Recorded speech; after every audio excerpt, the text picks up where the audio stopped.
नमस्कार, जय हिंद दोस्तों। स्वागत है आपका ओपिनियन जस्टिस चैनल पर। आज के इस वीडियो में मैं बताऊंगा कि 8 सीपीसी का फिटमेंट फैक्टर कितना होगा। जो हमारा अभी डीए-डीआर चल रहा है, जनवरी 2025 से डीए है 55% पर और यही आपको आगे मिलेगा, यह तो कन्फर्म है। अब दोस्तों जुलाई 2025 से आपको कितना मिलेगा यहाँ पे, मैं यहाँ पे मान रहा हूँ 59%। मैं 4% की वृद्धि मान के चल रहा हूँ, ज़्यादा से ज़्यादा मान के चल रहा हूँ। भारत सरकार 2% बढ़ाए या 3% बढ़ाए, ये उनके ऊपर है, लेकिन मैं यहाँ पे लेके चल रहा हूँ कि मिनिमम मैक्सिमम 4%, यानी 59% जुलाई 2025 का मान के चल रहे हैं। इसी आधार पर जनवरी 2026 से कितना होगा, यहाँ भी मैं लेके चल रहा हूँ 63%, यानी फिर मैं 4% की बढ़ोतरी मान के चल रहा हूँ, ज़्यादा से ज़्यादा मान के चल रहा हूँ ताकि मैं आपको समझा सकूँ। जुलाई 2025 से मैंने लिया 59%, जनवरी 2026 से मैंने लिया 63%। अब जो भी फिटमेंट फैक्टर लागू होगा वो होगा जनवरी 2026 के बढ़ने वाले डीए-डीआर पर, और जनवरी 2026 से मैंने यहाँ पे लिया है कि डीए 63% पर होगा। अगर 1/1/2026 से 8 सीपीसी मिलता है तो फिटमेंट फैक्टर आपको कौन सा मिलेगा, आगे हम कैलकुलेशन करके दिखाएंगे कि क्या क्या मिलेगा और कैसे मिलेगा। एक फॉर्मूला है बेसिक प्लस डीए बटा 100, और हम यहाँ पर बेसिक लेते हैं, मान लिया जाए 100% बेसिक लेंगे, प्लस डीए जो हमारा जनवरी 2026 में 63% हो जाएगा और उन्हें 100 से डिवाइड कर देंगे। तो यहाँ पर जो आता है फिटमेंट फैक्टर 1.63 जो पेमेंट मिल रही है उसका है, तो ये आया है बेसिक प्लस डीए को जोड़कर 1.63। मैं यहाँ मान के चलता हूँ कि भारत सरकार कितना बढ़ाएगी 8 पे कमीशन में। चलिए मान के चलता हूँ कि भारत सरकार 20% बढ़ाती है। इसका एक और फॉर्मूला है, यानी बेसिक प्लस डीए बटा 100 करके जितना आया था 1.63। बस सोचने के लिए, अगर सरकार 20% बढ़ाती है तो यहाँ पर 1.63 को गुना करेंगे 20% से और 100 से डिवाइड करेंगे तो आता है 0.32। अब सोचिए आपका फिटमेंट फैक्टर कितना होगा। अगर जनवरी 2026 से 63% डीए-डीआर होता है तो 1.63 प्लस 0.32 यानी कि 1.95, मतलब बेसिक प्लस डीए करके जो वैल्यू आई थी और फिर भारत सरकार ने 20% इंक्रीमेंट किया था, उसको जोड़ के हमारा फिटमेंट फैक्टर कितना बनता है 1.95।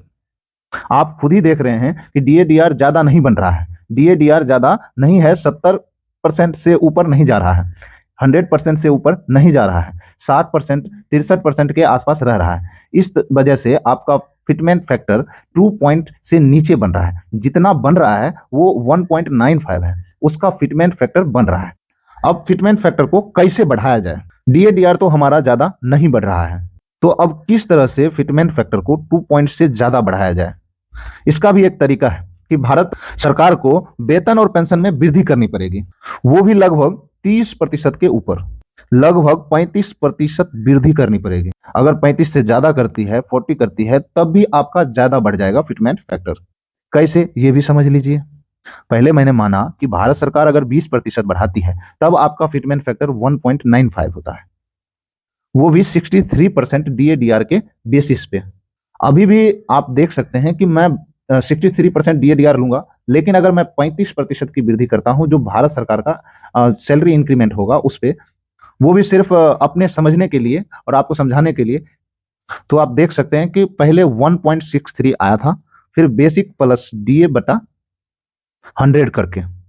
यहाँ पे आपको मान के चलना होगा कि भारत सरकार आपका 35% सैलरी इंक्रीमेंट करती है, फिर यहाँ पे हम 1.63 को गुना करेंगे 35 से और उसको डिवाइड करेंगे 100 से, तो यहाँ पे आता है 0.57। फिर इसको 1.63 में अगर हम जोड़ देते हैं तो वहां पे जाके हमारा फिटमेंट फैक्टर बनता है 2.20। यहाँ पे दोस्तों सरकार के द्वारा सैलरी इंक्रीमेंट कम से कम 35 रखना पड़ेगा, तभी जाके आपका फिटमेंट फैक्टर 2.20 होगा, मतलब 2 पॉइंट से ज्यादा होगा। 35% बढ़ाने के बाद भी 2.86 फिटमेंट फैक्टर नहीं जा रहा है। अगर 2.86 चाहिए तो ये वृद्धि सरकार को 45 से 50% तक वेतन वृद्धि करना पड़ेगा। क्या ये पॉसिबल है कि भारत सरकार 8 पे कमीशन में आपका पेंशन और पेमेंट 40 से 45% तक बढ़ाएगी? जबकि 7th पे कमीशन में सिर्फ 14.2% की वृद्धि हुई थी। उसके बावजूद भी हमने 20% का हिसाब से कैलकुलेशन किया है, जब 20% भारत सरकार बढ़ाती है तब।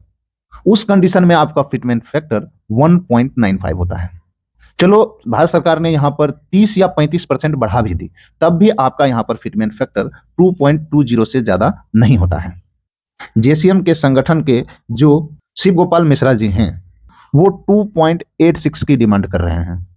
हम भी यही चाहते हैं कि आपको 2.86 मिले, लेकिन मिले तो कैसे मिले, इसका कोई फॉर्मूला है नहीं है। तो दोस्तों हमने देख लिया, अगर भारत सरकार 20% की वृद्धि करती है या 35% की वृद्धि करती है तो हमारा फिटमेंट फैक्टर कहां तक जा सकता है। तो दोस्तों अगर यह वीडियो आपको अच्छी लगी हो, जानकारीपूर्ण लगी हो, तो कृपया इस वीडियो को लाइक करें, शेयर करें, सब्सक्राइब करें। आपकी कोई राय हो, आपका कोई सोच हो, आप कुछ बताना चाहते हैं तो कृपया कमेंट सेक्शन में आके बता सकते हैं। जय हिंद दोस्तों।